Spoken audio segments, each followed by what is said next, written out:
Now, is this truly simply a case of history repeating itself? Oh, as ever, let me explain.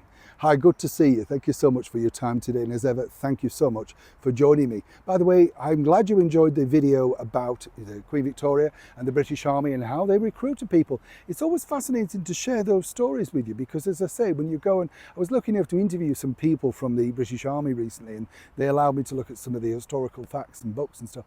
Incredible stuff. You know, you think, wow, right, I didn't know they did that.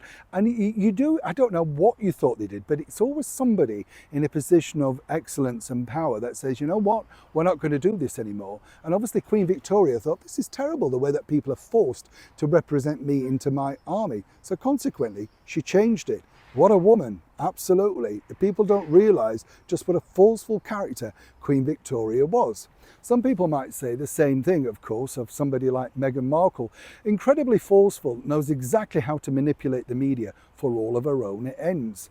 And where this gets interesting for me is, as you know, well, Meghan herself, well, the bottom line is she just loves to be controversial.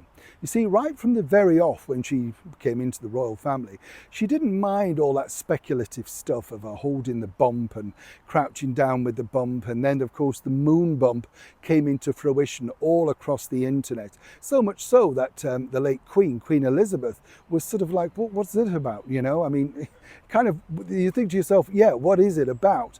Of course, this really heightened a lot of speculation and online activity, as one can imagine. But here's where this gets really interesting, because now, as we've seen, Meghan recently decided to utilise her children once again in order to make sure that she got some clicks. When that didn't really work, she then dragged out her mother Doria for a birthday message. But as Netflix are working out, it's all too little too late. You're not operative enough in order to get the right level of interest.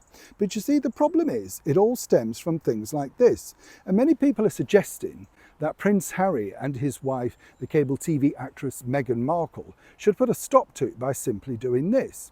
You see, if you recall, for many years there were scurrilous rumours regarding Prince Harry and James Hewitt, Captain James Hewitt. Now, I've met James Hewitt on a number of occasions, affable, nice, doesn't want a world in the limelight, and, you know, whether you like him or not, whether he broke Diana's heart, nonetheless, there's two sides to every story. I found him personally very polite. And, you know, some people might say he's a changed character. Of course, the story goes, and this was even referenced by Prince Harry in his book himself, that, you know, he'd heard the rumours about the stories, but of course he double-checked, and none of these dates remain the same. Now, here's where this is interesting, because you've got to understand we're in the present day. This is a different world to the world of Diana. No social digital media, so people didn't have a chance really to speculate unless it was in, of course, you know, the newspapers, and speculate they did. Now, when you look at it now in the present day, you know, situation, as I pointed out recently, many of the staff who worked alongside, of course, Meghan and Harry on that Netflix show, pointed out to me that, you know, the children were the spitting image of Harry. You know, the very strong Spencer gene, right?